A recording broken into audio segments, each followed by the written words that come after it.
right now, the dollar is still strong relative to history. And while it's getting weaker, it's not weak again relative to history. It'd be better for gold if it was weak. Money is flooding into America chasing this AI boom and betting that nobody else can keep up. Strong jobs, a tech mania, a war on the other side of the world made the dollar an easy place to hide. A strong dollar is bad news for gold. Gold is priced in dollars, so when the dollar gets stronger, gold gets more expensive for everyone outside America and demand cools off. So those three forces are leaning on gold at the same time, and that's the plan to kill it. Now, I know what some of you are thinking. Nick, can the Fed actually pull this off? Can they really crush the price of gold? And is there a plan to actually attack gold itself? Why would the Fed go after gold? I'm glad I asked. So the truth is that central banks are dumping the US dollar and replacing it with gold. This is happening all over the world. It's been happening for a while. And for example, China, Russia, but also friendly countries like Poland and many, many more. Dollar reserves in global central banks are at 30-year lows.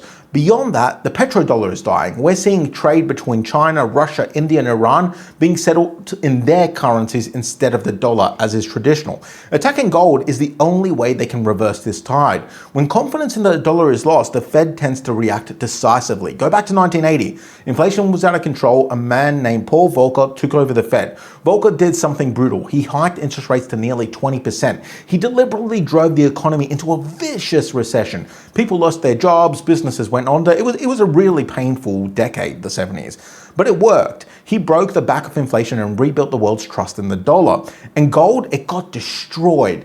It had a bull run all the way up to 850 an ounce in early 1980. Then Volcker got to work and gold spent the next 20 years going nowhere. 2 decades of dead money in gold. So yeah, a tough, credible Fed chair who's willing to hold rates really high can kill gold. Volcker is the proof, and Walsh wants to be the next Volcker maybe.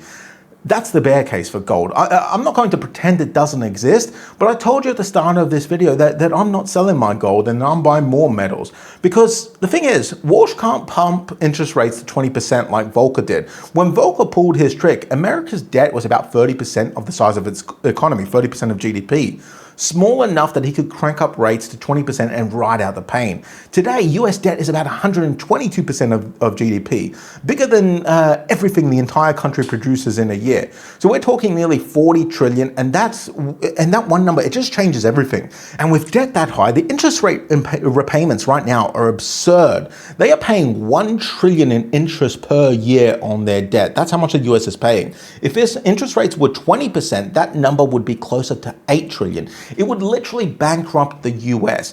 So Walsh can play the hard man for a while. He can talk like Volcker, hold like Volcker, lean on gold like Volcker, but he can't really finish the job like Volcker did because the debt just won't let him.